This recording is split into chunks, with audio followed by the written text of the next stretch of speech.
C'est l'heure du sonneur.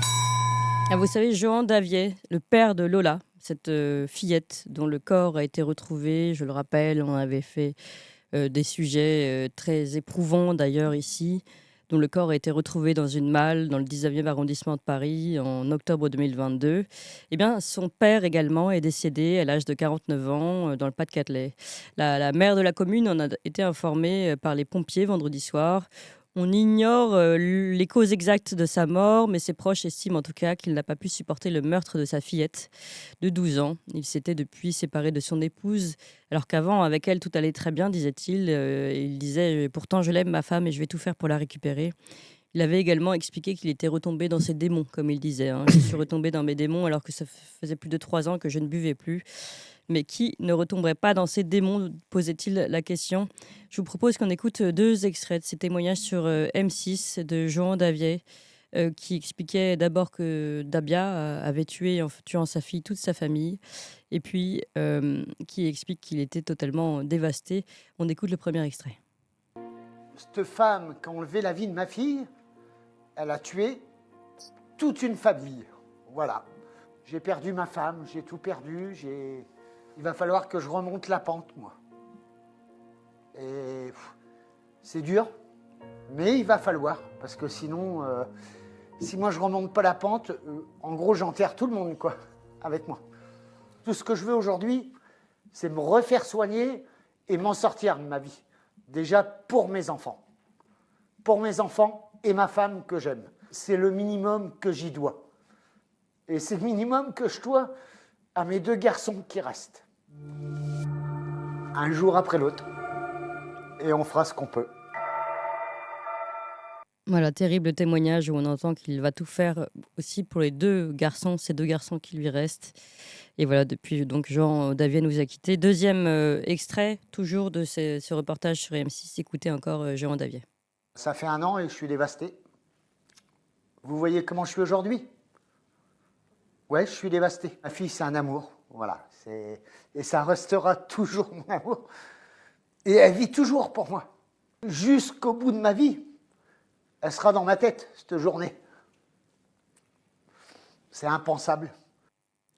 Voilà, témoignage évidemment très dur, terrible, d'un père qui a perdu sa fille dans des conditions atroces, et aussi par manquement de l'État qui n'a pas su faire respecter une OQTF. Et pour revenir sur tout ça, eh bien, nous sommes avec Pierre Marissève. Bonjour Pierre Marissève. Bonjour. Et merci beaucoup d'être avec nous ce matin. Merci Vous à vous. êtes, je le rappelle, directeur de l'Institut pour la justice.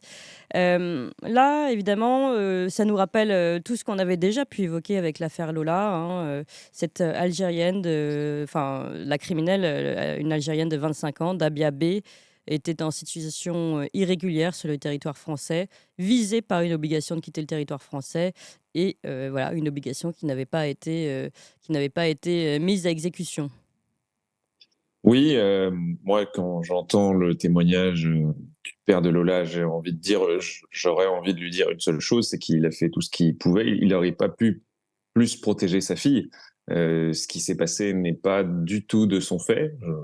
Je ne sais pas s'il s'en veut particulièrement. Je pense que c'est quand même quelque chose de classique dans ce cas, dans ce genre de cas. Il n'aurait pas pu protéger sa fille davantage. C'est l'État qui aurait pu protéger sa fille davantage. Mmh. Ouais.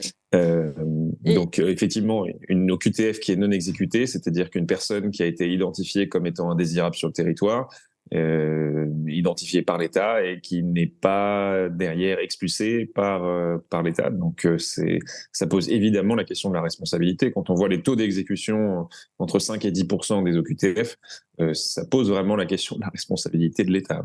Oui, exactement. Donc là, en fait, on se dit que ce genre de drame peut arriver tous les jours puisque, et comme vous le dites, 5 à 10%, c'est ça, d'exécution des OQTF. On est, en fait, on est très, très loin de ce qui devrait être fait. Puis on voit aujourd'hui la porte ouverte à de nombreuses arrivées migratoires. On peut vraiment s'interroger sur la sécurité des Français en général et sur la volonté de l'État français de protéger ses concitoyens. Et quand on voit voit à quel point ça peut dévaster une famille, eh bien, il ne s'agit pas seulement d'un accueil conditionnel ou pas, d'être généreux ou pas. On voit que ça peut aller jusqu'à détruire des familles à cause de personnes qui peuvent être en difficulté psychiatrique, hein, comme on commençait à le dire pour Dabia. Eh bien, ça pose de véritables questions aussi sur toute notre politique qui est mise en place aujourd'hui sur l'accueil migratoire notamment. Oui, vous savez, quand des victimes subissent quelque chose, des familles de victimes subissent un crime ou un délit, bien souvent, quand elles se disent « j'aurais pu éviter ce meurtre, par exemple, ou j'aurais pu éviter ce viol, par exemple, en ne sortant pas ce jour-là, en écoutant la petite voix à l'intérieur de moi Oui. et en faisant demi-tour quand je croisais cet homme louche ces victimes-là s'en veulent toute leur vie Oui. pour ce qui leur est arrivé ou pour ce qui est arrivé à leurs proches. Parce que ces morts étaient en partie évitables, en tout cas le croient-elles. En revanche, quand les morts sont évitables à cause de l'État, ou par une inaction ou par une mauvaise action de l'État, là, l'État s'en lave les mains et décide de ne pas du tout en être responsable, de ne jamais tirer la responsabilité de ce qui s'est passé. Et c'est ça qui est vraiment très difficile, puisque pour moi, en tout cas, ça me paraît être une injustice. C'est-à-dire que quand les gens ont l'impression que c'est de leur faute, ils vont s'en vouloir et se gâcher la vie tout seuls, et on les comprend d'ailleurs.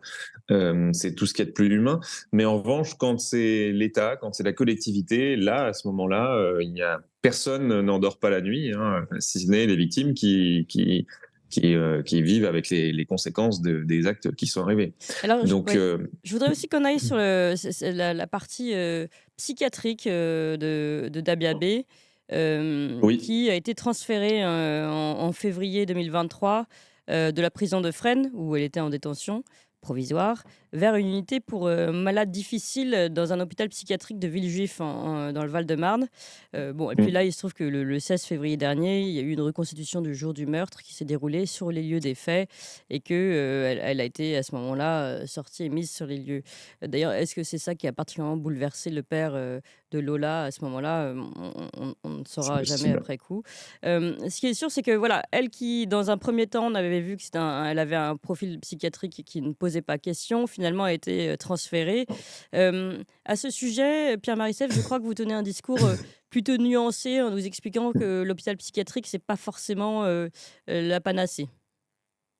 L'hôpital psychiatrique, une UMD en tout cas, une unité pour malades difficiles, moi j'en ai parlé avec un psychiatre qui m'avait dit les simulateurs on les retrouve très très rapidement parce qu'ils nous demandent immédiatement de retourner en prison parce qu'une UMD ça peut être très difficile. La raison en est que dans une prison on peut à peu près vaquer à ses occupations, on a des PlayStation, on a des promenades, etc. En UMD c'est pas du tout le cas. En UMD il y a des activités psychiatriques, donc de la thérapie, enfin bref, pas mal d'activités médicales à suivre, et les détenus, les malades sont beaucoup moins difficiles, beaucoup moins libres qu'ils ne le sont en prison. En prison, on peut faire rentrer du cannabis, des téléphones, etc. C'est pas le cas en UMD où c'est très contrôlé. Ouais. En revanche, le problème des UMD, c'est que quand une UMD remplace une peine, par exemple, une personne a commis un meurtre, crime, là, oui. un crime, là, comme c'est le cas en l'occurrence, si son discernement est reconnu comme altéré ou surtout aboli, ça veut dire qu'il va aller en UMD, si c'est effectivement un malade difficile, ou en hôpital psychiatrique, mais s'il va en UMD, à ce moment-là, on ne sait pas pour quelle durée est-ce qu'il va aller en UMD. Ah oui. Alors que, tandis que quand on a une peine de prison, si c'est pour 10 ans, on sait qu'on va y aller 5 ans, on peut se dire ça. Oui. En UMD, on n'en sait rien, et ce sont vous voulez l'avis dire des que là, il psychiatres. aurait été possible que, par exemple, Dabia B sorte, enfin, il est d'ailleurs encore possible que Dabia B sorte plus tôt que prévu. Alors, pas pour le moment, puisque son procès n'a pas encore eu lieu, mais à partir du moment où son procès aura lieu, ou en tout cas que le juge d'instruction aura rendu sa décision de renvoi vers un procès ou non, à ce moment-là, si elle est toujours en UMD, alors là, on ne saura pas, elle pourrait ressortir du jour au lendemain, n'importe quand. Ah oui, à ce point-là. Évidemment. Ah oui, les UMD, ça veut dire qu'elle n'a pas de peine, et donc ce sont simplement des psychiatres, un collège de psychiatres qui va décider, oui ou non, peut-elle sortir ce matin ou pas. Bon, Oui, je mais quelle est vous la rassure, ça frontière dans n'arrivera ce pas cas-là? le Ça lendemain. pose quand même de vraies questions, même presque philosophiques, hein. Quelle est la frontière? De toute façon, on peut se dire que toutes les personnes qui sont passées à l'acte criminel ont forcément une déviance psychiatrique. Enfin, je ne sais pas, mais quelle est la frontière dans ce cas-là pour ne pas être, être jugé responsable ou irresponsable? Et oui, mais moi, Ah, puis même du côté des familles victimes, et vous en parlez très souvent parce que votre objectif, c'est toujours de vous placer du côté des victimes, mhm. c'est de se dire qu'aujourd'hui, cette réparation, elle n'existe pas. Cette réparation, cette reconnaissance de la justice et de la culpabilité n'existe pas. Et ça, c'est terrible aussi pour la famille. Oui, c'est extrêmement difficile à vivre, puisque en cas d'irresponsabilité pénale, c'est une règle qui date de l'Empire romain, hein, donc qui est très ancienne. Et d'ailleurs, dans le code pénal, dans le premier code pénal, le code Napoléon, on avait simplement l'abolition qui était reconnue du discernement, et bien souvent, des gens dont le discernement n'était qu'altéré par leur maladie psychiatrique, on les considérait comme ayant leur discernement aboli.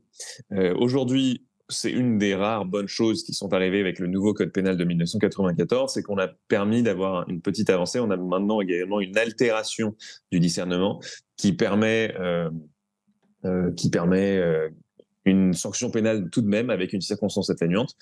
Euh, Mmh. mais effectivement, c'est extrêmement difficile à vivre pour les victimes de ne pas avoir de vraie euh, culpabilité, reconnaissance de culpabilité.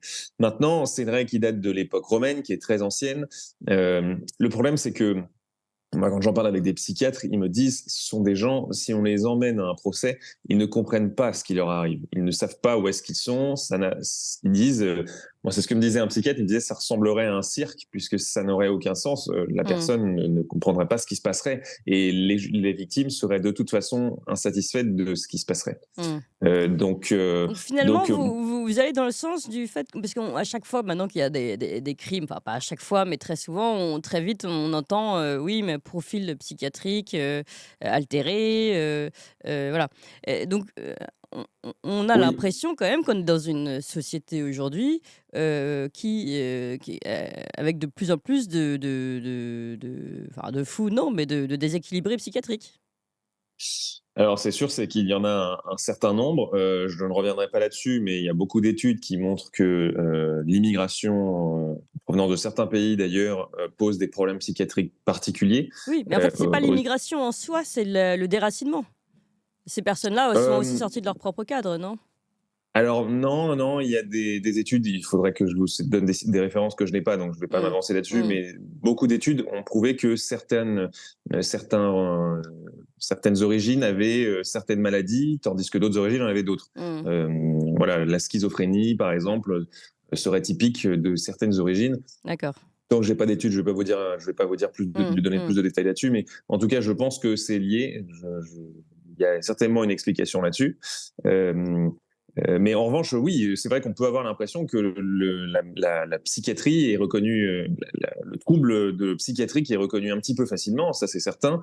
Et ça, c'est une vraie critique que nous on fait, c'est d'avoir l'impression que toute cette abolition Mmh. ou altération du discernement, finalement, on remet la justice entre les mains des experts. Ça, c'est Et une oui. vraie critique qu'on peut faire, oui. Oui, et altération du discernement qui finit par altérer la justice. C'est ce qu'on disait tout à l'heure avec finalement des familles qui de plus en plus, des Complètement. victimes qui de plus en plus ne se sentent pas reconnues dans leur statut de victime puisque le criminel n'est pas reconnu comme dans son statut de criminel. Et ça pose de vraies Complètement. questions et je crois que ça aussi c'est tout votre combat, Pierre-Marie Sèvres. Oui, et dans l'affaire Halimi, par exemple, Oui. là vraiment, c'était réellement scandaleux. Donc là C'était une c'était la personne qui bouffée délirante. Ouais. s'auto-intoxiquait. Oui. Exactement. Oui. Quand le trouble du discernement est causé par une Substance. auto-intoxication à Ouais. la drogue, Mm. une substance prise par le sujet lui-même, là, ça pose beaucoup plus de problèmes. Et cette décision, en l'occurrence, avait été, à notre avis, scandaleuse, en tout cas. Ouais, ouais, et on est bien d'accord avec votre avis, Pierre-Marie Sèvres. Et c'est vrai que là, on voit bien que cette frontière sur l'analyse du profil psychiatrique pose beaucoup de questions pour notre justice. Et en tout cas, eh bien, maintenant, nous sommes paix à l'âme de Jean Davier comme à celle de Lola, qui sont deux victimes, en tout cas, de l'inaction de l'État, on peut le dire. Merci beaucoup, Pierre-Marie Sèvres. Je rappelle que vous Merci êtes à vous. directeur de l'Institut pour la justice et on continuera évidemment de traiter de ces questions avec vous qui travaillez beaucoup sur ce sujet. Et Toxin continue.